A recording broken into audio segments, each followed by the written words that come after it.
হযরত উলামায়ে কেরাম, বিরাদারানে ইসলাম, পর্দার আড়ালে মা ও বোনেরা, আসসালামু আলাইকুম ওয়া রাহমাতুল্লাহি ওয়া বারাকাতুহু।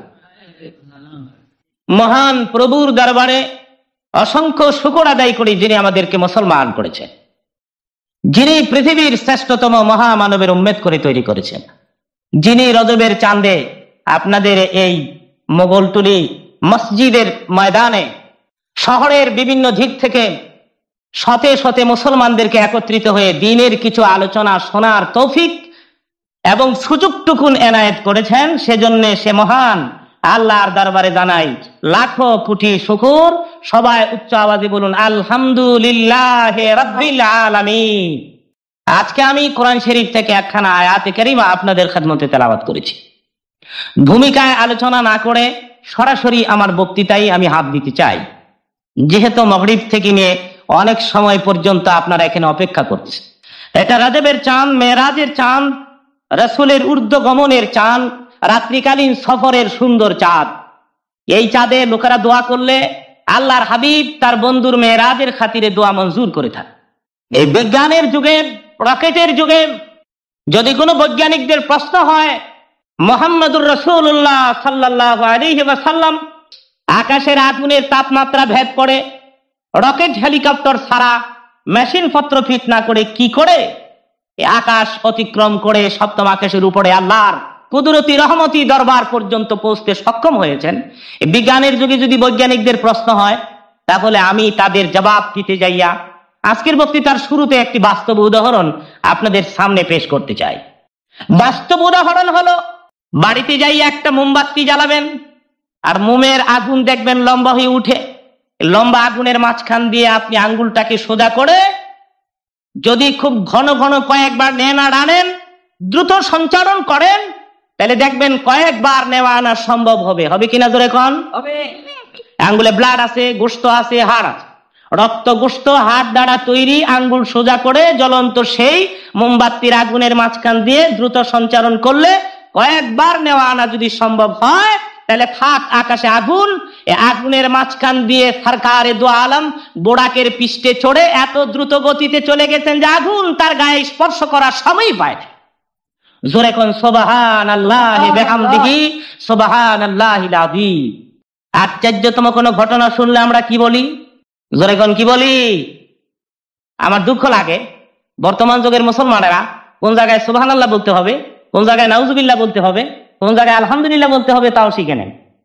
পত্র পত্রিকায় চিত্র জগতের লোকেরা লেখে ইনশাআল্লাহ খোদার অশেষ মেহেরবানিতে আগামী সপ্তাহে মুক্তি পাবে মনা পাগলা। মনা পাগলার আগে ইনশাআল্লাহ লাগানো যায় কিনা জোরে কোন? না। আরো জোরে কোন যায়? কোন জায়গায় ইনশাআল্লাহ লাগাতে হবে, কোন জায়গায় নাউজুবিল্লাহ লাগাতে হবে, কোন জায়গায় বিসমিল্লাহ লাগাতে হবে, এটাও তো আমরা শিখি নাই। আবার মুসলমান হুজুর দোয়া রাখেন বেহেশত যাইলে যাইতেন। বেহেশত কি এটা মামুর বাড়ির দোসালা ঘর পাইছ? গেলেই মামানি মুরগার রান দিব আর তুমি রাক্ষসের লাইন চা পাইবা? এদারে বেহেশত কয় মিয়া? বেহেশতের মূল্য কত জানেন? তামাম দুনিয়া কয়েক কোটি বার বিক্রি করলো, আল্লাহর তৈরি জান্নাতের জানালা আর একটা টুকরা শিকের মূল্য দেয়া যাবে না। এত দামি জান্নাত আল্লাহ তোমাকে দিয়ে দিবে। তুমি কোন জায়গায় সুবহানাল্লাহ সেট করতে হয় তাও শিখো নাই, কোন জায়গায় নাউজুবিল্লাহ সেট করতে হবে তাও শিখো নাই, আর তোমারই দিয়ে দিবে আল্লাহ মূল্যবান জান্নাত। বক্তৃতায় বলে থাকি, এক বেচারা স্বপ্নে দেখে দাঁত নড়ে। যার কাছে স্বপ্ন বলা হলো উনি শুনিয়া কয় মাশাআল্লাহ বড় ভালো স্বপ্ন দেখছে। আরেকদিন স্বপ্নে দেখে চুলদারি সব সাদা হয়ে গেছে। যার কাছে স্বপ্ন বলা হলো উনি শুনিয়া কয় মাশাআল্লাহ বড় মূল্যবান স্বপ্ন দেখছে। আরেকদিন স্বপ্নে দেখে মরা মানুষ জেতা হইয়া জীবিত অবস্থায় তাকে ডাকতেছে। যার কাছে স্বপ্ন বলা হলো উনি শুনিয়া কয় মাশাআল্লাহ বড় সুন্দর স্বপ্ন দেখছে। এ যাবার মাশাআল্লাহ কয় এটার পেছনে একটা কারণ আছে।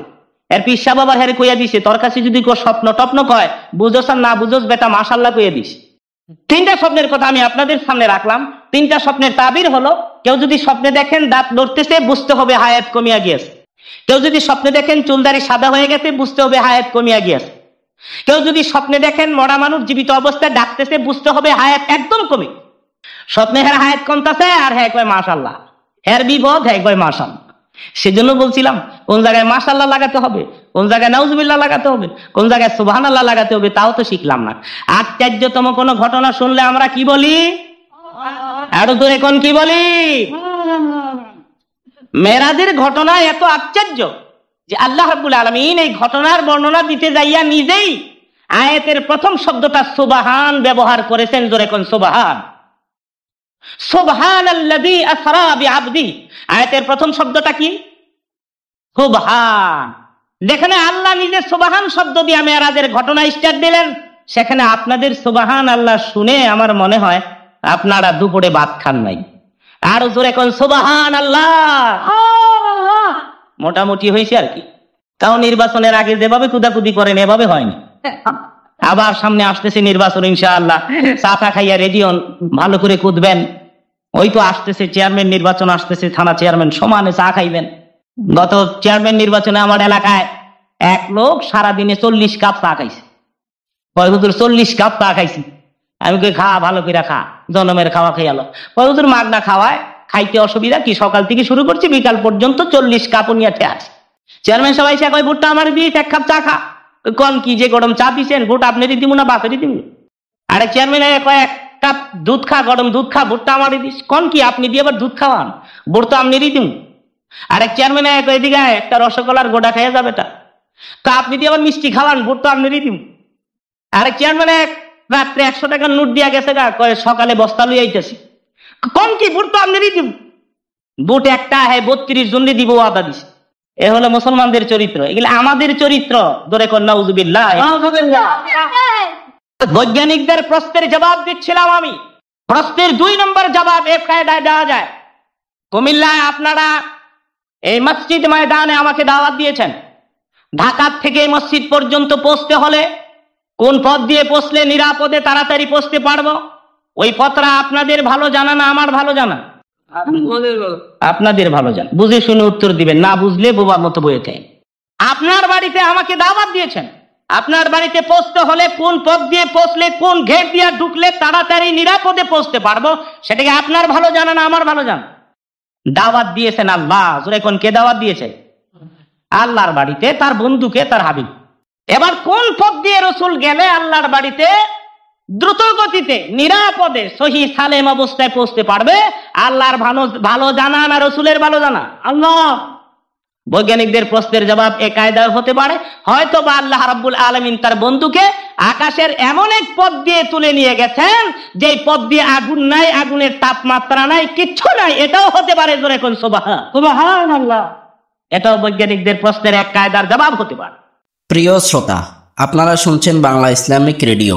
আমরা অনেক পরিশ্রম করে ওয়াজগুলোর সাউন্ড কোয়ালিটি উন্নত করে থাকি, তাই বাংলা ইসলামিক রেডিও চ্যানেলটি সাবস্ক্রাইব করলে ভালো হয়। 3 নম্বর জবাব দিচ্ছি। জবাবগুলো মনে রাখলে রাস্তাঘাটে মোকাবেলা করতে পারবেন কেউ যদি মেরাজ সম্পর্কে প্রশ্ন করে। 3 নম্বর জবাব হলো, আগুন তৈরি করেছেন আল্লাহ। তোর এখন কে তৈরি করেছেন? আগুনের মাঝে দহিকা শক্তি দিয়েছেন কে? আগুন যে জ্বালাইতে পারে এই ক্ষমতাটা আগুন কার কাছ থেকে পাইলো? আল্লাহ। আল্লাহ ইচ্ছা করলে আগুনের মাঝেও তার বান্দাকে, তার বান্দিকে বাঁচায় রাখতে পারে। ক্ষমতা আমাকে আল্লাহর আসেনি? জোরে কর। কোরআন শরীফ তার বাস্তব প্রমাণ করেছে। আল্লাহ ওয়াজ করতেছেন, ইয়া নারু কুনি বারদাম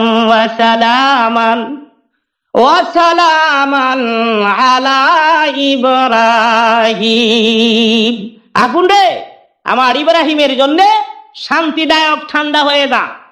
সালামুন শব্দ আয়াতের মাঝখানে আল্লাহ না লাগাইলে হয়তোবা বেশি ঠান্ডা হয়ে যেত।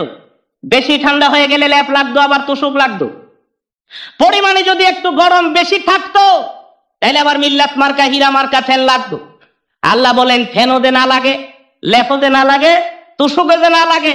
ওয়া সালামান আলা ইব্রাহিম, আমার ইব্রাহিমের জন্য শান্তিদায়ক ঠান্ডা হয়ে যাও। ধরে কোন সুবহানাল্লাহ। আগুন জ্বলছে তার দিক দিয়ে, আল্লাহর খলিল ইব্রাহিম আগুনের মাঝখানে জ্যোতিষময় মহাপুরুষের বেশে দাঁড়িয়ে আছে।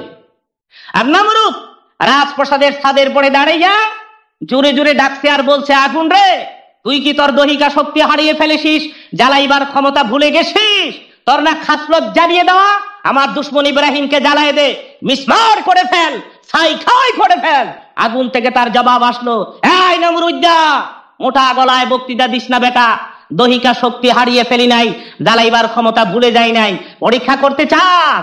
তাহলে তুই নাই মায়া দেখ, তরে সহ গোটা দুনিয়া সব জ্বালাই দিতে পারি, কিন্তু আল্লাহর খলিলের গায়ের একটা পশম ঢালাইবার ক্ষমতা আমার নাই। ওই আল্লাহ আছেন তো এখনো, না গেছে গা ইন্ডিয়ার ভাই? 15 দিনের ছুটি লইয়া পাকিস্তান রেস্ট লইতাছে। ওয়াহুয়া মাকুম আইনামা কুনতুম, আল্লাহ বলেন তোমরা যেখানে আমিও সেখানে, জোরে কোন সুবহানাল্লাহ। সুতরাং কথা বললে আন্দাজ করে বলবেন, মিথ্যা কথা বললে একটু আন্দাজ করে বলবেন, কারণ আপনার গোটা জিন্দেগির সবগুলি কথাই কিন্তু রেকর্ড হয়ে যাচ্ছে। মানুষ ট্যাপ রেকর্ডার আবিষ্কার করে যদি বক্তার বক্তৃতাকে রেকর্ড করে রেখে দিতে পারে, আজ থেকে 100 বছর পরে মওলা যুক্তিবাদীর কোনো নাম থাকবে না, হয়তোবা দুনিয়ার কেউ আমার নাম নিবে না। ওই দিন এই ক্যাসেটগুলো ছেড়ে দিলে হুবহু যদি দুনিয়ার লোকেরা আমার বক্তৃতা শুনতে পায়, তার মহান আল্লাহ মানুষ তৈরি করে পৃথিবীতে ছেড়ে দিয়ে তার পেছনে কুদরতি মেশিন বা ট্যাপ রেকর্ডার সেট করে রেখে দিতে পারেন নাই যে মানুষ যা বলছে তাই সেই রেকর্ডে রেকর্ড হয়ে যাবে। আল্লাহ পারেন কিনা তো এখন?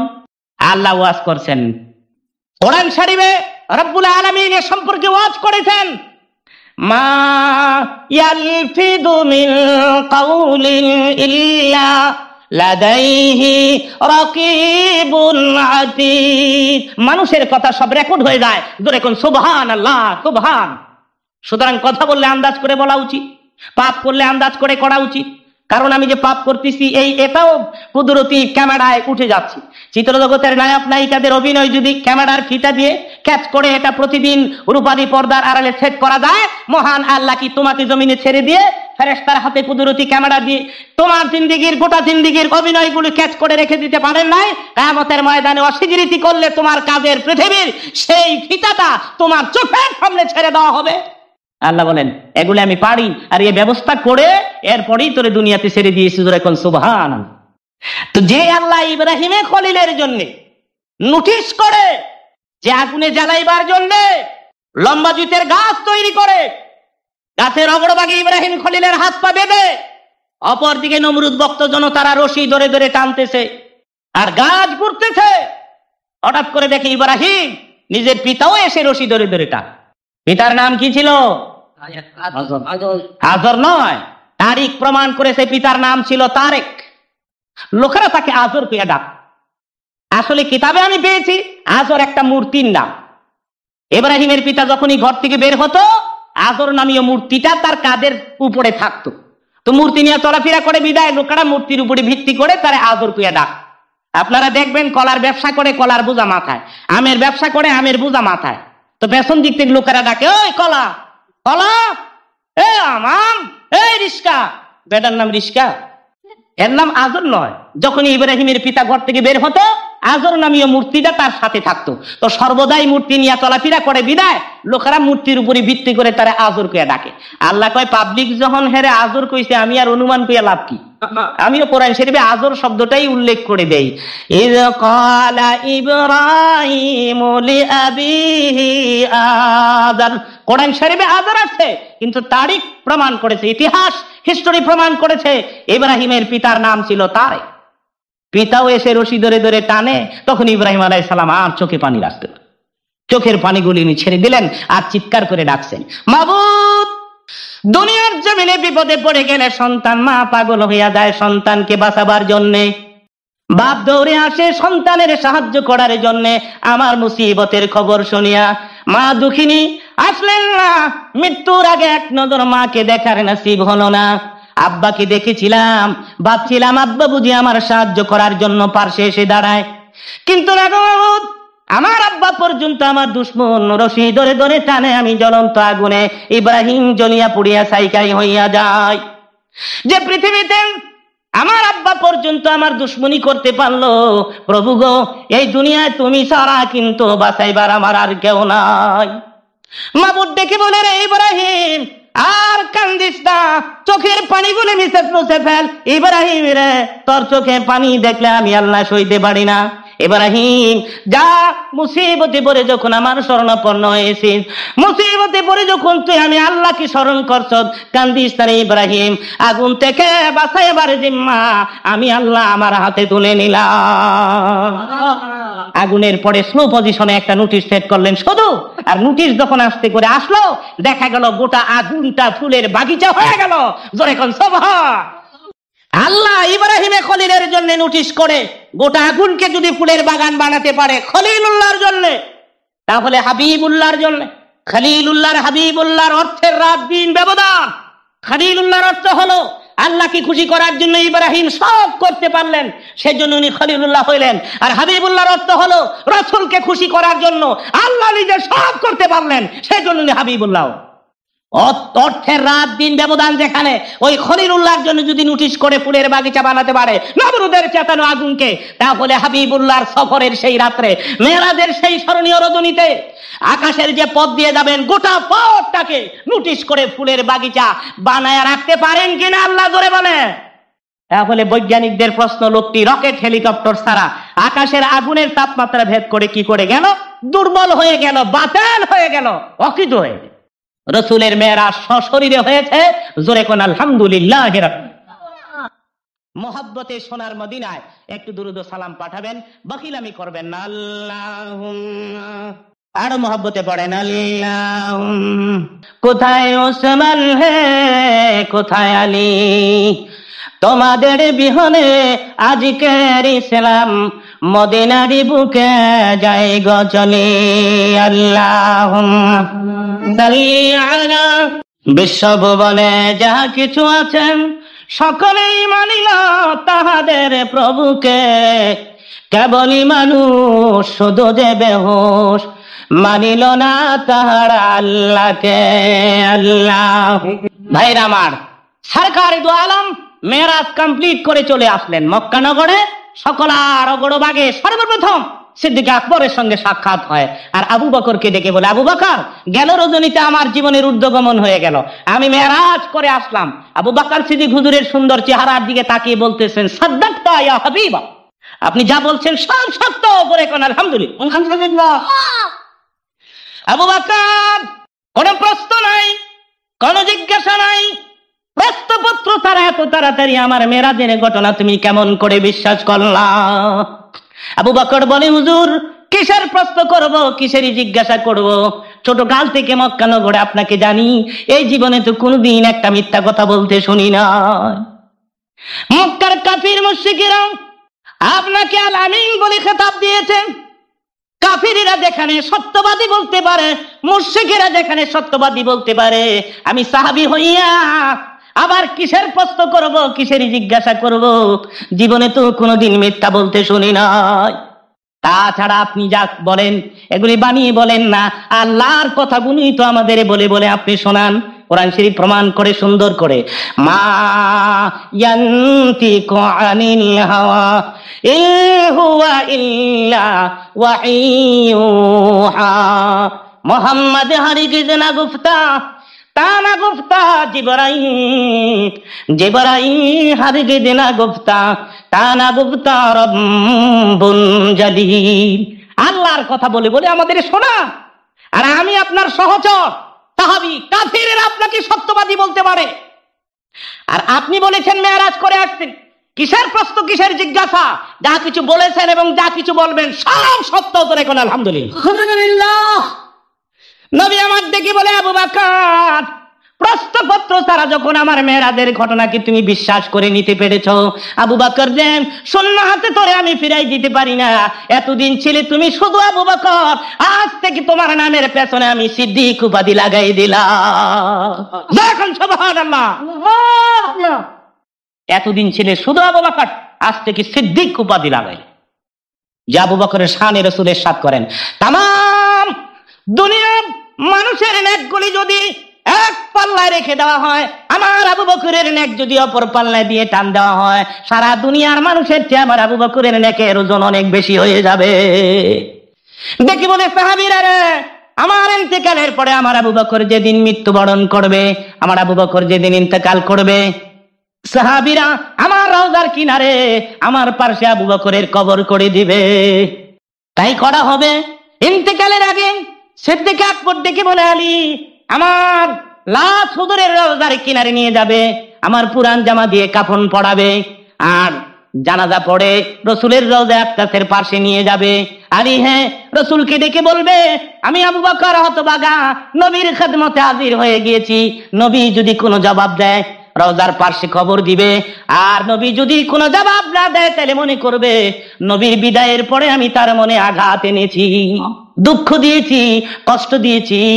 রওজার কিনারে কবর দিবি না রে আলী, জান্নাতুল বাকির পরে আবু বকরের কবরখানা করে দিবি। হযরত আলী নিজে রওয়ায়াত করেন, পুরান কাপ জামা দিয়ে কাফন পরাইয়া জানাজা কমপ্লিট করে হুজুরের রওজার কিনারে আবু বকরের লাশ লয়ে আমরা হাজির হইয়া যাই।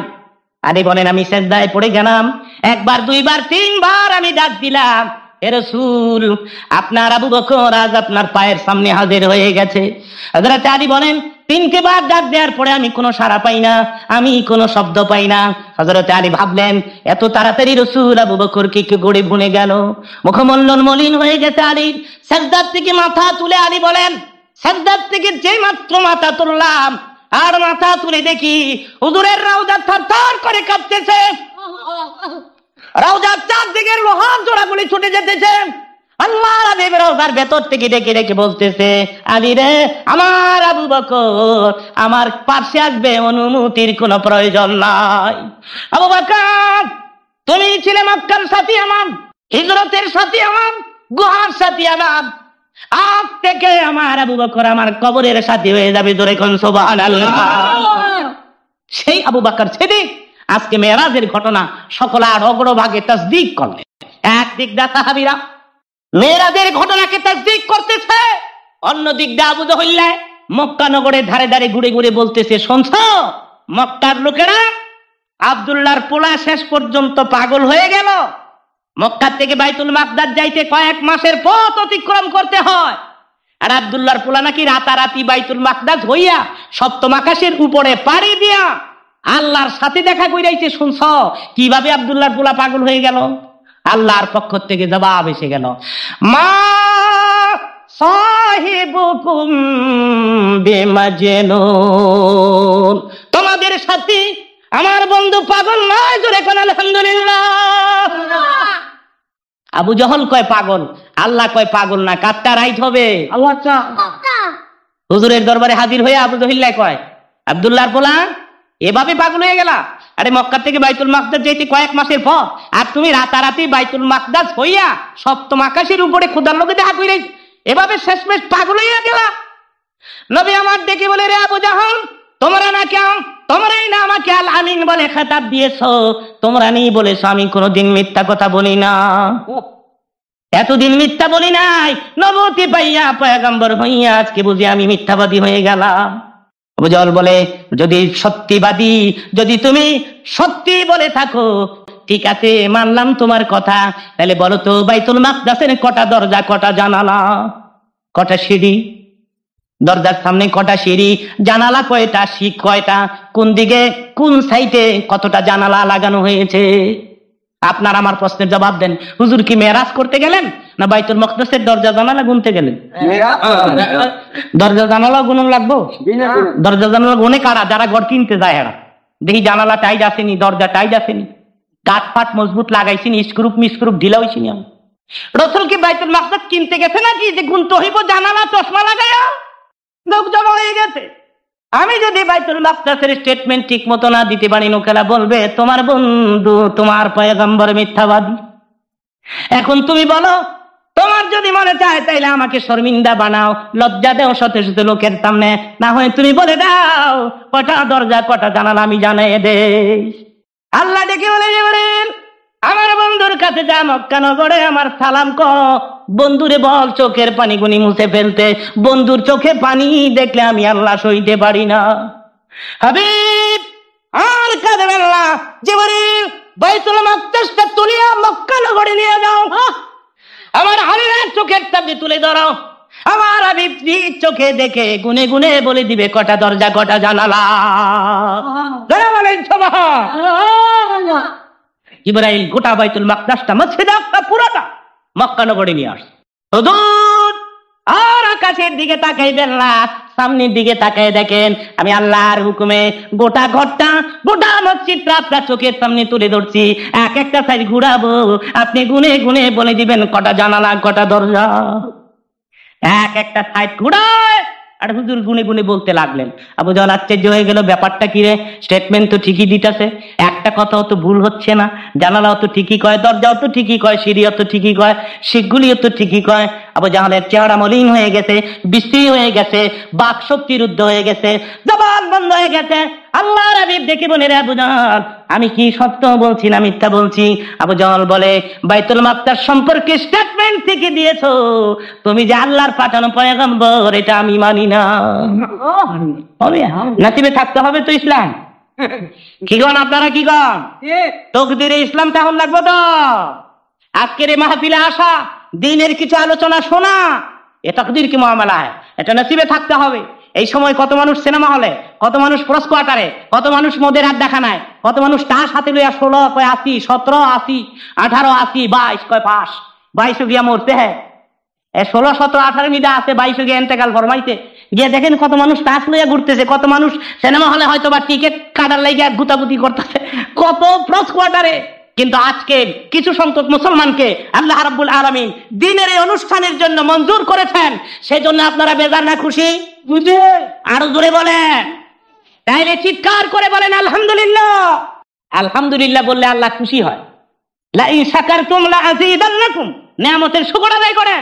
আল্লাহ যে আজকের মাহফিলের শ্রোতা হিসেবে মঞ্জুর করে, যারা চারদিকে দাঁড়িয়ে আছেন শতে শতে লোকেরা, ঘন্টা দুয়েক আলোচনা আমি করব, এই ঘন্টা দুয়েকের আলোচনায় দাঁড়িয়ে কষ্ট করে আপনারা শুনলেন, এই যে কষ্টটুকুন করলেন, হয়তো বা কিয়ামতের ময়দানে আল্লাহ বলবে, বন্দারে পথ চলতে গিয়ে রাস্তায় দাঁড়াইয়া দাঁড়াইয়া আমার হাবিবের মেরাজের আলোচনা শুনছিলি, মুনাজাতে 2 ফোঁটা চোখের পানি ছেড়ে দিয়েছিলি, তাই খাতিরে তোর জিন্দেগি সব গুনাহ মাফ করে। এটাও হতে পারে, আল্লাহ ইচ্ছা করলে কি না করতে পারে। আজকের মাহফিলে আসা, দিনের আলোচনা শোনা, শেষ মুনাজাত করে এখান থেকে বিদায় হওয়া, এ তাকদীর কি মামলা, নসিবে থাকতে। নসিবে না থাকলে কিচ্ছু হয় না। একবারে তরবারি লিয়া হুজুরের মাথা কাটতে গেছে, হুজুরের চেহারা দেখা কয় লা ইলাহা ইল্লাল্লাহ। হযরত ওমর ফারুকের কথা কই, মসজিদে নববীতে হুজুরের রওজার কিনারে ওমর ঘুমায় রইছে। যে বেটা তরবারি লিয়া মাথা কাটতে গেছে, তার কবর মসজিদে নববীতে, নবীর রওজায় আকদাসের পাশ। মাথা কাটতে গিয়া হুজুরের চেহারার দিকে তাকাইয়া ডান হাত থেকে থারথার থারথার করে কাঁপতে কাঁপতে ওমরের তরবারি পড়ে গেছে, ঠোঁট দিয়ে কাঁপতেছে, ওমর কিছু বলতে পারতেছে না। রাসূল বলে, ওমর আচ্ছা ভালোই হয়েছে, আমার 2টি কথা শোনো। ওমর চোখের পানি ছেড়ে দিয়ে বলে, হুজুর আর কোনো কথা নয়, আর আমি কিছু শুনতে চাই না। আগে আমি জানতাম না এই চেহারায় এত নূর বিরাজ করে। হুজুর এই তরবারি লইয়া মহামানবকে মারতে আসছিলাম, পয়গম্বরে খোদার গলা কাটতে আসছিলাম, হুজুর আমারে পড়ায় দেন লা ইলাহা ইল্লাল্লাহু মুহাম্মাদুর। তরবারি লইয়া মাথা কাটতে গিয়ে খালি বাবার মুসলমান হয়, আর নিজের চাচা আবু তালিব হুজুরের লেগে জীবন দিয়ে দিল। মক্কার লোকেরা আবু তালিবকে বলছে, আবু তালিব তোমার ভাতিজা নতুন ধর্মের দাওয়াত দিয়ে বাপ দাদার ধর্মের উপরে চুনকানি মারতেছে, তুমি বিচার করো না হয় মুহাম্মদকে আমাদের হাতে ছেড়ে দাও। আবু তালিব জবাব দিতেন, আমি মুহাম্মদের ধর্ম গ্রহণ করব না বটে, কিন্তু আমি থাকতে আমার এতিম অসহায় ভাতিজাকে তোদের হাতে ছেড়ে দিতে পারি না। আবু তালিব যেদিন মৃত্যুবরণ করে, আল্লাহর হাবিব চাচার পার্শ্বে বসে চোখের পানি ছেড়ে দিলেন, চাচা আপনি আমার একটা গার্জিয়ান চির বিদায় হয়ে যাচ্ছেন, কেউ জানবে না, আমি কারো কাছে বলবো না, আমি কান মুখের পরে লাগাই, আপনি আস্তে করে কালমাটা আমাকে শোনাই। আপনি তো আত্মীয় স্বজনকে ভয় পাচ্ছেন, কারো কাছে আমি বলবো না, আমার কানের গোড়ায় কালেমাটা একবার বলে দেন, আপনি একবার বলে মৃত্যুবরণ করেন, খোদার কসম কিয়ামতের ময়দানে আমার গলায় গামছা লাগাইয়া সকলের আগে আপনাকে বেহেশতে নিব। আবু তালিব বলছে, ভাতিজারে আমি তোরে ভালোবাসি, কিন্তু আমি আমার বাপ দাদার ধর্ম ছাড়ছি। এ তাকদীর কি মামলা হ্যায়, এটা নসিবে থাকতে হবে। প্রিয় শ্রোতা, আপনারা শুনছেন বাংলা ইসলামিক রেডিও।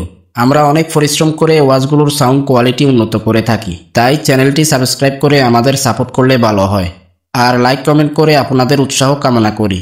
ধন্যবাদ। এভাবে আসছে আবু জাহলের সাথে সাথে একজন ইহুদি মেরাজের ঘটনাকে মিথ্যা সাব্যস্ত করে বাড়ির দিকে রওনা করেছে। কিসাসুল আম্বিয়াতে এই ঘটনাটা উল্লেখ করেছে। রিওয়ায়াতে গড়বড় থাকতে পারে, কিন্তু আলোচনা করা জায়েজের সীমারেখার ভেতরে, সেজন্য বলছি, বিজ্ঞানের যুগ সেজন্য। ইহুদি মাছ খরিদ করে বাড়িতে গেছে, বিবি ভাজি কর গুনাহ কর, আমি গোসল করে আস। বিবিরে মাছ দিয়ে নদীর পাড়ে গিয়ে উলঙ্গ অবস্থায় যখন ঝাঁপ দিছে, ডুব দিয়ে উঠে দেখে সে লেডিস হয়ে, জন্ডিস নাই, লেডিস। এখন লজ্জাস্থান ঢাকার মতো কিছু নাই, গাছের লতা পাতা দিয়ে লজ্জাস্থান থেকে দাঁড়িয়ে আছে সুন্দরী রূপসী, পথ দিয়ে এক যুবক ছেলে যায়, রূপসীর রূপের দিকে তাকিয়ে তার লোভ হয়েছে, হাইজেক করে নিয়ে গেল। বর্তমানে যে বাংলাদেশে যা চলছে, মেয়েদের জীবনের জানের নিরাপত্তা নাই। ডেলি পত্রিকা খুললে শুনি শুধু ধর্ষণ আর মেয়েদের সঙ্গে অপকর্ম আর ধর্ষণ। পত্রিকা খুললে প্রায়ই দেখি 9 বছরের, 8 বছরের, 11 বছরের মেয়েরা ধর্ষিত হচ্ছে। জোরে কোন নাউযুবিল্লাহ। এইসব পত্রিকা বিদেশে গেলে বিদেশের লোকেরা এইসব পত্রিকা দেখলে দেখে বাংলাদেশের মুসলমানদের সুন্দর চরিত্র, আমাদের চরিত্রগুলো দেখে। আমার মেয়ে স্কুল থেকে ফিরবে কিনা, বাপের মনে আর মায়ের মনে শান্তি নাই। মেয়ের নিজেরও জানের নিরাপত্তা নাই। আমি যে স্কুলে রওনা হচ্ছি রিস্কায় করে, আমি আবার সন্ধ্যার আগে ঘরে ফিরতে পারবো কিনা, আমার চরিত্র ঠিক করে। যে দেশে চলার এবং ফিরার নিরাপত্তা নাই, জানের নিরাপত্তা নাই, সে দেশের আর আছে না? কদিন আগে 3-4 দিনের পত্রিকায় দেখলাম 7 বছরের না 11 বছরের মেয়ের সঙ্গে কয়েকজনে জোরপূর্বক মেয়ের চরিত্র নষ্ট করলে, মেডিকেলের সামনে অজ্ঞান অবস্থায় মেয়েকে রেখে গেলে। মেয়েটি তার মস্তিষ্কের ভারসাম্য হারিয়ে ফেলেছে।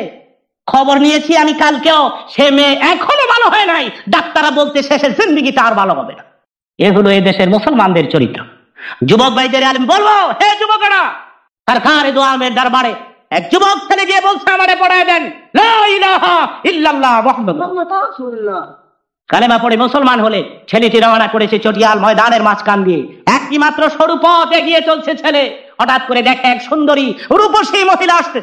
মহিলা ভাবতে উপায় নাই, এ ছেলের চঙ্গল থেকে বাঁচার ক্ষমতা আমার নাই। আমার অলংকারগুলি নিয়ে যাবে, চরিত্রের উপরে কলঙ্কের দাগ বসাবে। কেন আমি সন্ধ্যার আগে ঘর ছেড়ে বের হচ্ছিলাম, রাস্তার যখন ক্রসিং হচ্ছে, মেয়ের অবস্থা এমন হয়ে গেছে, মনে হয় পসিনা টপকাচ্ছে, ভিটা হয়ে মেয়ে কাঁপতে কাঁপতে জমিনে পড়ে যাবে। মেয়ের অবস্থা অনুধাবন করতে পেরে ছেলে আস্তে করে ডাক দিছে, মা মা। মেয়ে সুস্থির নিঃশ্বাস ছেড়ে দিয়ে ডেকে বলছে, কে তুমি? কুকিল কণ্ঠে আমাকে মা বলে ডাকলা। আমি ভাবছিলাম তুমি আমাকে জোর করে নিয়ে যাবে, হাইজেক করে নিয়ে যাবে, আমার জেওর জিনিস চুরি করে নিয়ে যাবে, আমার চরিত্র নষ্ট করে দিবে। কে তুমি? কোথায় ঘর আর কোথায় বাড়ি? তুমি আমার মা বলে ডাক দিলা। যুবক জেনে বলেন, মা তুমি মনে করেছো চরিত্রের পরে কলঙ্কের দাগ বসাবো? ডাকাত হয়ে হাইজাকার হয়ে তোমার জেওয়ার গুলি আমি ছিনতাই করে নিয়ে যাব। মাগো তুমি জানো না, কিছুক্ষণ আগে রাহমাতুল্লিল আলামিনের হাতে আমি মুসলমান হয়ে গিয়েছি। এ হলো মুসলমান তোমাদের ইতিহাস। আজ রাসূলের উম্মত হয়ে এই দেশে মেয়েদের চলার জানের নিরাপত্তা নাই। মেয়ে চলতে পারতেছে না, মেয়েরা হাইজেক হচ্ছে, ছেলে চুরি হচ্ছে, মেয়ে চুরি হচ্ছে, মেয়েরা দর্শিত হচ্ছে, লজ্জিত হচ্ছে, বঞ্চিত। ওয়াজ করেই কি লাভ হবে, আর ওয়াজ শুনেই কি লাভ হবে যদি আমল না করতে পারেন? নিজের সেনাকে পাক এবং পবিত্র করেন। আল্লাহ রাব্বুল আলামিন তৌফিক দেন। জোরে বলেন আমিন, আর জোরে বলেন আল্লাহুম্মা আমিন। সুন্দরী রূপসীকে পেয়ে হাইজেক করে নিয়ে গেল। কিতাবে আসছে 7 বছর পর্যন্ত সেই মেয়ে স্বামীর ঘর সংসার করেছে। 7 বছরে নাকি তার 3টি ছেলেও হয়েছে, 3টি মেয়েও হয়েছে। 3 ছেলের মা, 3 মেয়ের মা হওয়ার পরে বান্ধবীদের সাথে গোসল করতে আসছে নদীর কিনারে। ডুব দিয়ে উঠা দেখে ওই যে আগের পুরুষ ছিল, পুরুষই হয়ে গেছে। নদীর কিনারে কাপড় টাপড় গুলি রাখছিল, ওগুলি এখনো পরে আছে। তো কাপড় পরে আর ভাবে আমার বেগম হয়তো নাই, অন্য ভাই শাদি টাদি বইয়া বোধ হয়ে গেছে গা। বাড়িঘরের পরিবর্তন আইসা গেছে। গিয়ে দেখে ঘর বাড়ি ঠিকই আছে। আস্তে করে পাক করে ডুইকা দেখে বেগম মাছ কুটতেছে। বেগম 7 বছর হয়ে গেল, এখনো মাছই কুটবি? বেগম কয় তোমারই নিয়ে আবার ভূতে ধরছি। কয় 7 বছরে 3টি ছেলের মা হইলাম, 3টি পোলার মা হইলাম, এখনো মাছই কুটবি? বেগম মাছ কুটা থুইয়া বাইরে বাড়িয়া কই গ্রামের পাবলিক কয় বাড়ি গ্রাও করেন, আমার জামাইরে ডবল ভূতে ধরছে। এবার সমস্ত ঘটনা খুলে স্ত্রীর কাছে যখন বলছে, স্ত্রী জবাব দিচ্ছে, স্বামী হ্যাঁ আমার, আমি বুঝেছি, শুনেছি, তুমিও নাকি আবু জাহলের সাথে আবদুল্লাহর পোলা মুহাম্মদের রাসূল সাল্লাল্লাহু আলাইহি ওয়াসাল্লামের মেরাজের ঘটনাকে মিথ্যা সাব্যস্ত করে ঘাড় মুড়িয়ে চলে এসেছো। জবাব দাও হে স্বামী আমার, 2 মিনিট হয় নাই, অল্প সময়ের ভিতরে পানির নিচে ডুব দিয়ে 7 বছর কাটাইয়া যদি তুমি 3টি ছেলের মা, 3টি মেয়ের মা হয়ে আসতে পারো, আল্লাহর হাবিব একটি রাত্রের সামান্য সময় কাটাইয়া দীর্ঘ 27 বছর কাটাইয়া, রাত্রের সামান্য সময়ে দীর্ঘ 27 বছর কাটাইয়া মেরাজ করে কেন আসতে পারবে না? ইহুদি বলে, বিবি আর বলিস না, আমার আন্দাজ হয়েছে। ইহুদি দৌড়াচ্ছে নবীর দরবারে। ইহুদি বলে, আমি দৌড়াইয়া কাবা ঘরের সামনে গিয়ে দেখি আব্দুল্লাহর পোলা এখনো তার সাহাবীদের সামনে মেরাজের ঘটনা বর্ণনা করতেছেন, এখনো মেরাজের ঘটনা বয়ান করতেছেন। অবশ্য আমি 3 পোলার মা 3 মাইয়ার মা হইয়াছি, এখনো বয়ান করতেছেন। এখন সুবহান। মেরাজ সরকারে দু আলমের যদি 27 বছর লেগে থাকে তাহলে এটাও সত্য, আর রাত্রের সামান্য সময়ও যদি লেগে থাকে এটাও সত্য। প্রশ্ন আসতে পারে, হুজুর দুইটা একসাথে কেমনে সত্য হয়? এটা জানার জন্যই লোকেরা ওয়াজে আসে। ওয়াজে কি আর এমনি আসে? অযথাই কি আর আসে? সুবহানাল্লাযী আসরা বিআবদিহি লাইলান। আসরা শব্দের অর্থ রাত্রিকালীন ভ্রমণ, বোঝার চেষ্টা করবেন। আসরা শব্দের অর্থ নৈশ ভ্রমণ। একটা শব্দ দুইটা অর্থ, নৈশ ভ্রমণ একটা শব্দ, রাত্রিও বোঝায় ভ্রমণও বোঝায়। আসরা লাইলুন শব্দের অর্থ কি? রাত্রি। একটি আয়াতের ভিতরে রাতের কথা 2 বার বলার পেছনে হিকমত কি মুফাসসিরিনে কেরাম লিখেছেন।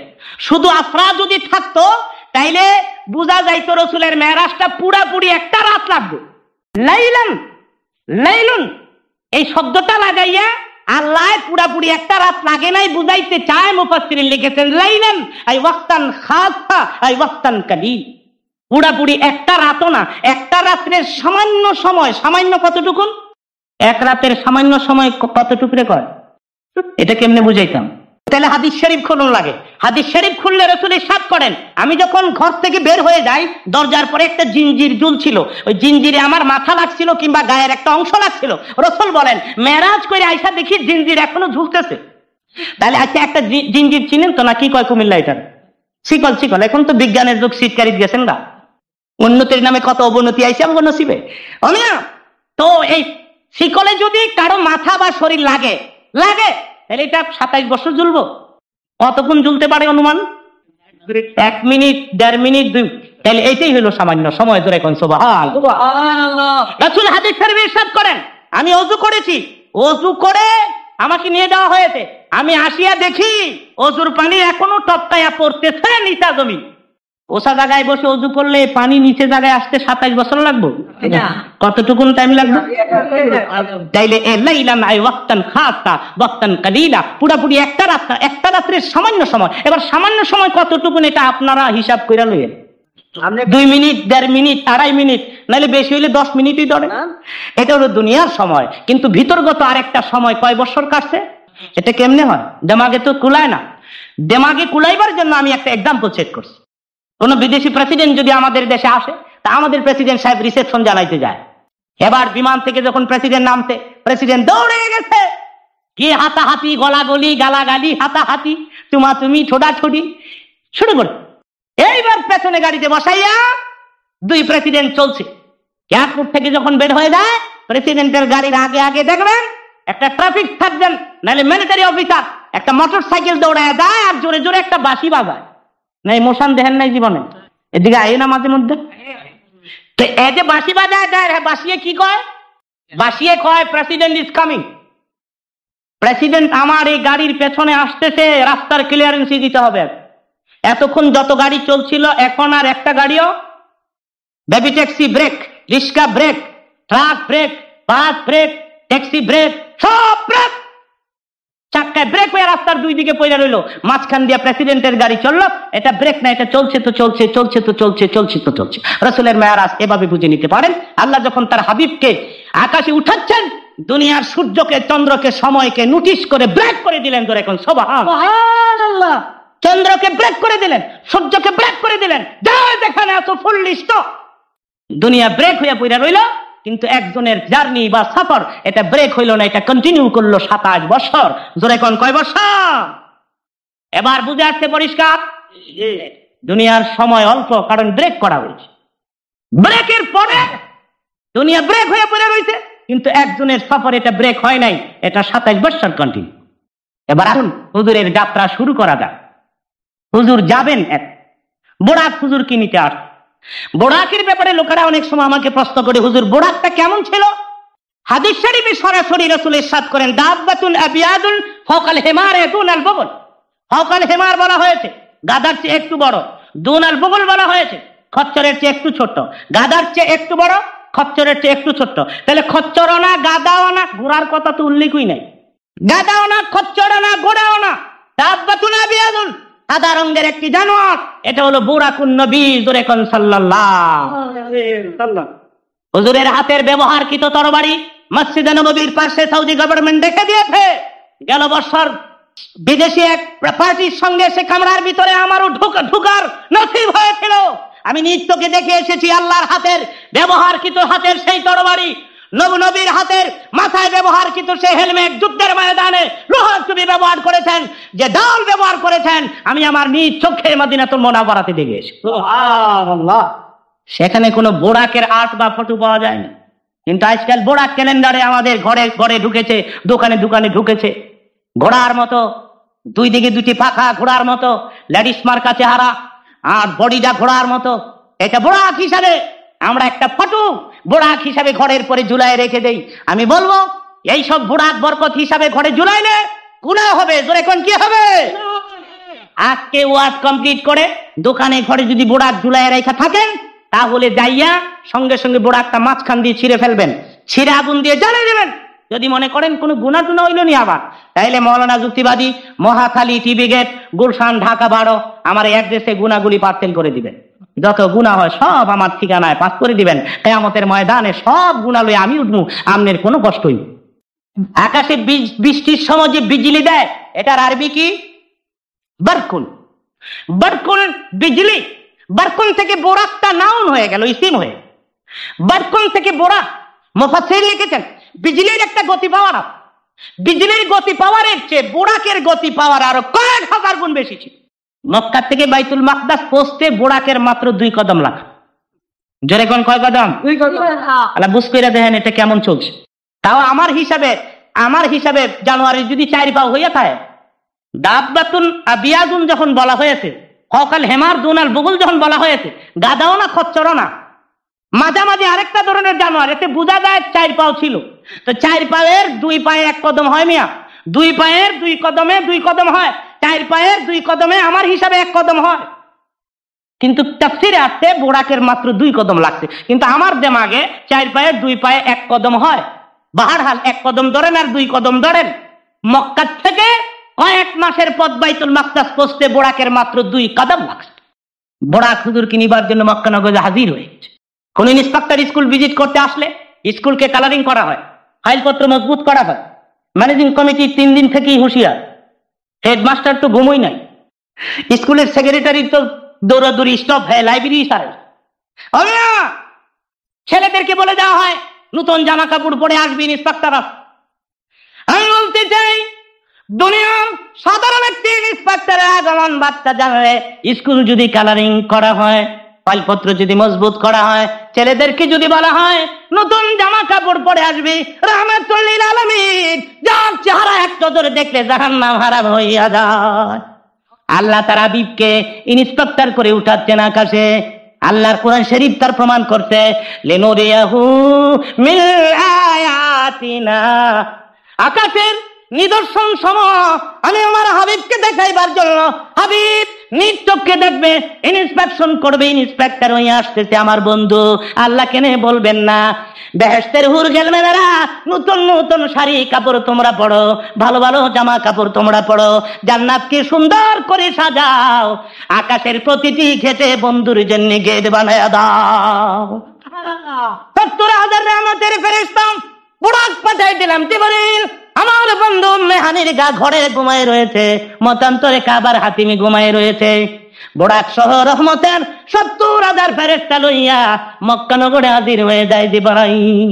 এসে দেখে হুজুর ঘুমায় রয়েছেন, কাবার হাতিমি ঘুমিয়ে আছেন, মতান্তরে মেহানির ঘরে ঘুমিয়ে আছেন। আর ইয়া রাসূলুল্লাহ, ইয়া হাবিবাল্লাহ বলে যদি ডাক দেওয়া হয় হুজুরের ঘুম ভেঙে যাবে। হঠাৎ করে ঘুম ভাঙলে হয়তোবা নবী আঘাত পাবেন, কষ্ট পাবেন। সেজন্য জিবরাইল কিতাবে আসছে, জিবরাইল নিজের জিহ্বা বের করে মতান্তরে নিজের নরম গাল 2টা রাহমাতুল লিল আলামিনের 2 পায়ে লাগাই দিলেন। হুজুরের ঘুম ভেঙে যায়। জিবরাইল রুহুল আমিন হইয়া, রুহুল কুদুস হইয়া, এত বড় ফেরেশতা হইয়া তুমি তোমার গাল 2টা আমার পায়ের পরে লাগাই দিলা। জিবরাইল জবাব দিয়ে, হুজুর সমস্ত ফেরেশতার সর্দার হইতে পারি, কিন্তু আপনার কদম মুবারকের সামনে আমার কোনো দাম না। হুজুর বুড়াক অপেক্ষা করতেছে, মেহেরবানি করে বুড়াকে কদম দেন, বুড়াকে একটানে আল্লাহর বাড়িতে নিয়ে যাবে। বুড়াকের সামনে দাঁড়ায় হুজুর, ববি বলেন আমাকে ওযু করায়, মতান্তরে গোসল করায়, মতান্তরে সেনা মোবারক চাক করা হয়, অত বড় বুড়াকের ফার্সি নিয়ে আমাকে দাঁড় করায়। বুড়াকের দিকে তাকাইয়া আল্লাহর হাবিব দেখি বলি, জিবরাইল রে, কত সুন্দর বুড়াক আল্লাহ আমার জন্য পাঠিয়ে দিয়েছে। বুড়াকে আমি চড়ে বসতে, বুড়াক একটানে বাইতুল মাকদাস আমাকে নিয়ে যাবে। ও জিবরাইল, আমি আগে জানতে চাই, আমি আগে শুনতে চাই, এমনি ধরনের সুন্দর বুড়াক মহান আল্লাহ আমার এতিম উম্মতের জন্য বানাইছেনি। আল্লাহ দেখে বলে, জিবরাইল আমার বন্ধুকে বলে দাও, বুড়াকে কদম দিতে বলো, আমি এর চেয়ে সুন্দর সুন্দর বুড়াক তৈরি করে রেখে দিয়েছি, তার উম্মতের জন্য ফুল চাঁদের গোড়া অপেক্ষা করতেছে। চুল হইতে চিকুন হবে, হীরা হইতে দাঁত, মোরা বন্দা গুনাহগার কেমনে হব পার। হাবিবকে বলে দাও, এই বুড়াক তার উম্মতে পিঠে করে 30,000 বৎসরের পথ বিজলির মতো পার করে জান্নাতুল ফেরদাউসে পৌঁছে দিবে। এবার বুড়াকে রাসূল চড়তে চান, কিন্তু বুড়াক আল্লাহর হাবিবকে নিতে চায় না। নবী আমার দেখে বলে, বুড়াক রে, কি জন্যে তুই আমারে নিতে চাস না? বুড়াকের জবান খুলিয়া যায়, দেখে বলে, হুজুর অল্প সময়ের জন্য আমার পিঠে বহন করতে চাই না, ওয়াদা দেন কিয়ামতের কঠিন ময়দানে আমি বুড়াক ছাড়া অন্য বুড়াকে কদম দিবেন না। নবী আমার দেখে বলে, বুড়াক ওয়াদা দিলাম কিয়ামতের ময়দানে তুমি বুড়াক ছাড়া অন্য বুড়াকে আমি কদম দিব না। তাইলে হুজুর আমি খুশি হইলাম, চড়ে বসেন আমার পিঠে, আপনি দেখবেন কত তাড়াতাড়ি আমি আপনাকে বাইতুল মাকদাস পৌঁছায় দেই। নবী বলেন, 2 কদম লাগছে। বুড়াকের 2 কদম মাত্র, বাইতুল মাকদাস আমি পৌঁছে গেলাম। পৌঁছার সাথে সাথে ফাআযানাল মুয়াজ্জিনু উকিমাতিস সালাহ, কে যেন আযান দিতেছে, বাইতুল মাকদাসে আরেকজনে তাকবীর বলতেছে, লোকেরা কাতার সোজা করতেছে। আমি রাসূল, আমি মুহাম্মদ সাল্লাল্লাহু আলাইহি সাল্লাম কাতারের পরে দাঁড়িয়ে গেলাম। ইমামতি কে করবে আমি জানি না, কে ইমামতি করবে আমার জানা নাই। ইমাম সাহেবের মুসাল্লা খালি, হযরত জিবরাইল আমার সামনে এসে দাঁড়ায়া আমাকে দেখে বলে, হুজুর আপনি কার অপেক্ষা করতেছেন? আজকের বাইতুল মাকদাসের নামাজের জামাতের ইমামতি আপনি ছাড়া আর কার জন্য মানাবে না। ফাআম্মানি, হাদিস শরীফের সরাসরি ইবারত এটা, ফাআম্মানি জিবরাইল ने मुझे ইমাম বানায়া। জিবরাইল আমার ইমাম বানাইছে, ইমামতি করার শখ আমার ছিল না। জিবরাইল আমার ইমাম বানাইছে, ফাসাল্লাইতু বিহিম রাকাতাইন, আমি আমার পেছনের মুসল্লিদের লইয়া মেরাজের রাতে বাইতুল মাকদাসে জামাতের সহিত 2 রাকাত নামাজ পড়েছি। নামাজের সালাম ফিরালেন রাসূল। এবার জিবরাইল হুজুরের কানের পরে মুখ লাগায় বলতেছে, হুজুর আপনি জানেন কারা আপনার পেছনে মুক্তাদি হয়ে নামাজ পড়লো? নবী বলেন, কারা রে? জিবরাইল। জিবরাইল বলে, হুজুর 1,24,000 পয়গম্বর সহ আল্লাহর পাঠানো কোটি কোটি রহমতের ফেরেশতারা আজকে আপনার পেছনের মুসল্লি হইয়া নামাজ পড়েছে। জোরে বলেন সুবহানাল্লাহ। তাই রাসূলকে ইমামুল মুরসালিন বলা হয়। জোরে কোন কি বলা হয়? আরো জোরে কোন কি বলা হয়? ইমামতি না করলে ইমাম কওয়া যায়, সেজন্য আল্লাহ ইমামতি করায় ছাড়লেন। জোরে কোন আলহামদুলিল্লাহ রাব্বিল আলামিন। প্রিয় শ্রোতা, আপনারা শুনছেন বাংলা ইসলামিক রেডিও। একই বক্তার আরো ওয়াজ শুনতে আমাদের প্লেলিস্ট অপশন দেখুন। এবার শুরু হবে ঊর্ধ্বগমন। এটা হাদিস শরীফের সরাসরি ইবারত, আমার বাপের বানানো কথা নয়। সুম্মা যাহাবা বি ইলাস সামাইল উলা ফাতাহা লানা, পরে আমাকে প্রথম আকাশে নিয়ে যাওয়া হলো। প্রথম আকাশে গিয়ে দেখি আকাশের দরজা বন্ধ। আমি গেছি, পরে আমার নাম শুনে ফাতাহা লানা, আমার জন্য দরজা খুলে দেওয়া হয়েছে। জোরে কোন সুবহানাল্লাহ। তাহলে বোঝা গেল দরজা খোলা থাকে না বন্ধ থাকে। বৈজ্ঞানিকেরা কয়, রকেট চালাইলাম, এত চালাইলাম, আকাশে স্তরমর পাইলাম না, মৌলবীরা পাইল কই? মৌলবীরা কোরআন শরীফে পাইছে। জোরে কোন কোথায় পাইছে? ওয়াল্লাযী খালাকাস সাবআ সামাওয়াতি তিবাকা, আকাশের 7টা স্তর। কটা স্তর? জোরে কোন? 7টা। বৈজ্ঞানিকেরা কয়, এত চালাইলাম রকেট, কিন্তু স্তরমর তো পাইলাম না। আমি আমার বক্তৃতায় বলে থাকি, স্তর ঠিকই আছে, তোমাদের পুঞ্জি খাটো, কিয়ামত পর্যন্ত রকেট চালাইতে পারো, কিন্তু আকাশের স্তরের খবর মিলবে না। বক্তৃতা এক্সাম্পল সেট করতে যা অনেক সময় বলে থাকি। এক মা তার পোলারে বিয়ে করাইছে, পোলার বউ হইছে বুইট্টা বউ, একদম 1.5 হাত লম্বা বউ। বউ খালি ফুটবলের মতো দৌড় করে। তো একদিন শাশুড়ি কয়, বৌমা এক গ্লাস পানি আনো তো বুঝতে বউ গেছে পানি আনার লেগা, কলসির কিনারে খাড়ইলে কলসির মাথা আর বউয়ের মাথা লেভেল পজিশন, কলসিও দেড়া বউ দেড়া। বউ কয় পানি লমু কেমনে রে, না কলসিলে হইয়া পড়বো যা করে কোথায়। হঠাৎ করে পা পিছলাই পড়ে গেলে নাকে মুখে বাড়ি খাইছে, নাকের ফুল খইয়া গিয়ে কলসির তলিত পড়ে গেছে। বউ কয় উপায় নাই, এমনি আমি ফুটবল আরো ফুল আড়াই লাইছি, লাইতে মেরে লেব আমার। তো কলসির মুখের ভিতর দিয়ে হাত ঢুকাইয়া ফুল তালাশ করতে। শাশুড়িকে, বৌমা বুঝতে বউ পানি আনতে এত দেরি হয় কেন? আম্মা নাকের ফুল কলসির তলিত পড়ে গেছে, তুই কি কর? তালাশ করি। পাস না পামু কি গো আম্মা, কলসির তো তলি হই না। কলসির বলে তলি নাই। আম্মা কয়, তুই ওইসব দেড়া, তোর পুঞ্জি হইতে আদা, দেড়াইতে বউ রাত কথা নি থাকবো। তুই ওইসব দেড়া, তোর পুঞ্জি হইতে আদা, আদা পুঞ্জি দিয়ে কিয়ামত পর্যন্ত চেষ্টা করলেও কলসির তলির খবর তুই লইতাছি না। তলি ঠিকই আছে, তোর পুঞ্জি খাটো। বৈজ্ঞানিকদের আমি বলতে চাই, কিয়ামত পর্যন্ত রকেট চালাইতে পারো, আকাশের তলির খবর নেওয়া সম্ভব হবে না। তোর এখন সুবহানাল্লাহ, তলি ঠিকই আছে, রকেট সেখানে যাবে। রাসূল বলেন, ফাফাতাহালানা, আমি গেছি পরে আকাশের প্রথম স্তরের দরজা খুলে দাও। যখন দরজা খুলে দিয়েছে, ফাইদা আনা বিআদম আলাইহিস সালাম, এটা হাদিস শরীফের ইবারত। হুজুর বলেন, দরজা যখন খুলে দেওয়া হয়েছে, তখন আমি দেখি জ্যোতিষময় এক মহাপুরুষ শাহী সিংহাসন জড়িয়ে বসা। লোকটিকে দেখে রাসূল বললেন, ইয়া আখি জিবরাইল, মান হাদার রাজুল, মান হাদা, এই লোকটা কে? রাসূল কয়, হুজুর চিনেন না? রাসূল কয়, জিবরাইল কয়, হুজুর চিনেন না? রাসূল বলেন, আমি কেমনে চিনবো? আমি বুঝি এ দেশে আসছি, জীবনে কোনো সময় দেশের মানুষ দেখছি? নবীর মেয়ের আসতে একটা নতুন দুলার মত জামাই কাকলে কোনো কথা কয় না, যা কয় দোস্তের লোকই কয়। আবার রোমাইল দেন মুখ ঘুরে রাখছে, মনে হয় না মেয়েদের রাউইয়া গেছে। এমন কুমিল্লা হাতে কিনা জানি না, আমাকে ঢাকার কথা দিতেছি থাকলে ভালো কথা। জামাই আবার হাতের সময় গুজা হইয়া হাতে খালি মনে হয় লুলা হইয়া গেছে, আঙুলটা খোঁচা দিলে হইয়া বলবো বলো।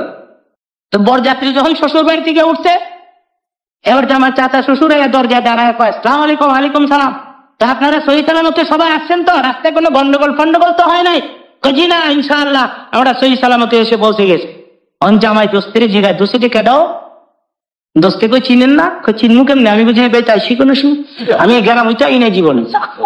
কার এই জানি চাচা হল লাগে, তাই নাকি?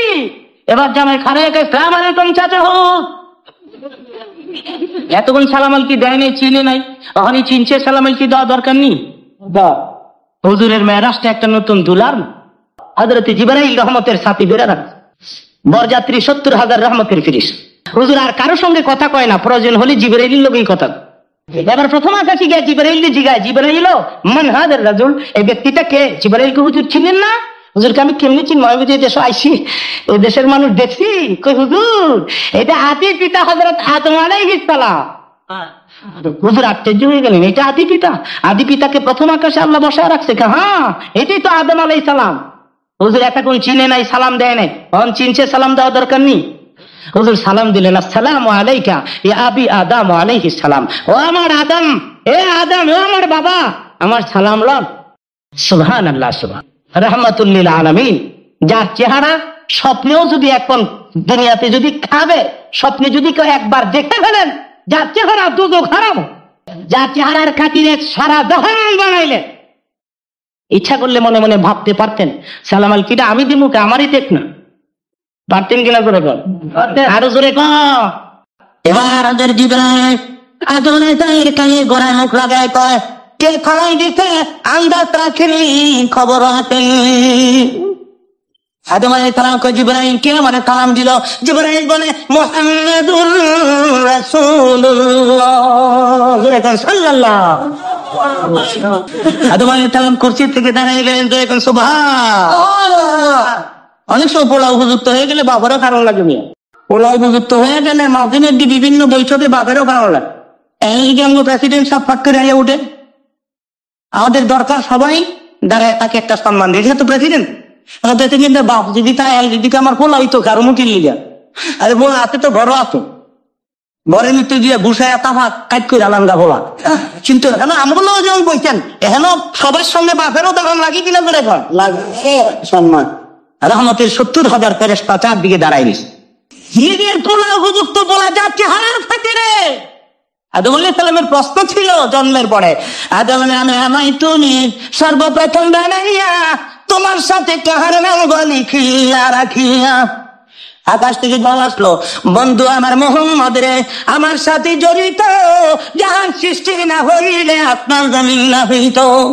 জ্বলে গেছে। সেখানে আদম আলাইহিস সালাম বসে থাকতে পারে না, উনি দাঁড়িয়ে গেলেন। হাদিস শরীফে রাসূল ইরশাদ করেন, ফাদা আলী বিখাইরিন, আদম আলাইহিস সালাম আমার জন্য নেক দোয়া করতেন, সিনার সঙ্গে সিনা লাগাইতেন এবং বলতেন, বাবা আকাশের উপরের প্রত্যেকটা আকাশের স্তরের দরজা তোমার জন্য খোলা, তুমি যাও। দ্বিতীয় আকাশে তার সঙ্গে সাক্ষাৎ করেন, 3 নম্বর আকাশে হযরত ইউসুফ আলাইহিস সালামের সঙ্গে সাক্ষাৎ করেন, চতুর্থ আকাশে ইদ্রিস আলাইহিস সালামের সঙ্গে সাক্ষাৎ করেন, পঞ্চম আকাশে হারুন আলাইহিস সালামের সঙ্গে সাক্ষাৎ করেন, ষষ্ঠ আকাশে মুসা কালিমুল্লাহর সঙ্গে সাক্ষাৎ করেন, সপ্তম আকাশে ইব্রাহিম খলিলের সঙ্গে আল্লাহ হাবিব দেখা করেন। যে আলহামদুলিল্লাহ। মেয়েদের বিস্তারিত ঘটনা শুনতে হলে কমপক্ষে 3 দিনের সময় গল। কত কিছু হয়েছে, আগে পরে সময় পাইলে আমি আপনাদেরকে শোনাবো। প্রিয় শ্রোতা, জনপ্রিয় এই ওয়াজটির দ্বিতীয় ও শেষ পার্টির সাউন্ড কোয়ালিটি উন্নত করার কাজ চলছে। কাজ শেষ হওয়া মাত্রই আমরা আপলোড করব ইনশাল্লাহ। আপলোডের নোটিফিকেশন পেতে বাংলা ইসলামিক রেডিও চ্যানেলটি সাবস্ক্রাইব করে বেল আইকনটি প্রেস করে রাখুন। ধন্যবাদ। আসসালামু আলাইকুম। প্রিয় শ্রোতা, বাংলা ইসলামিক রেডিও চ্যানেলের পক্ষ থেকে আপনাদের আন্তরিক প্রীতি ও শুভেচ্ছা জানাচ্ছি। অপ্রয়োজনীয় অংশ ছাড়া উন্নত কোয়ালিটির স্পষ্ট সাউন্ডে অডিও ওয়াজ মাহফিল শুনতে পারবেন আমাদের চ্যানেলে। আমরা অনেক কষ্ট করে সময় নিয়ে ওয়াজগুলোর সাউন্ড কোয়ালিটি উন্নত করে থাকি, সেজন্য আপনাদের সাপোর্ট পেলে ভালো হয়। আমাদের চ্যানেলটি সাবস্ক্রাইব করে লাইক, কমেন্ট ও শেয়ারের মাধ্যমে আমাদের সাপোর্ট করতে পারেন। আমাদের চ্যানেলে প্লেলিস্ট অপশনে ওয়াজগুলো সাজিয়ে রাখা আছে, আপনারা প্লেলিস্ট থেকে ওয়াজগুলো নিয়মিত শুনতে পারবেন। প্রতি রাতে ঘুমানোর সময় বা কাজ করতে করতে আমাদের চ্যানেলের ওয়াজগুলো শুনতে পারেন। আর কোন বক্তার কোন ওয়াজটি উন্নত কোয়ালিটির সাউন্ডে শুনতে চান সেটা আমাদের কমেন্ট করে জানাতে পারেন, আমরা সেটি নিয়ে কাজ করব ইনশাল্লাহ। ভালো থাকুন, সুস্থ থাকুন, বাংলা ইসলামিক রেডিও চ্যানেলের সাথেই থাকুন। আল্লাহ হাফিজ।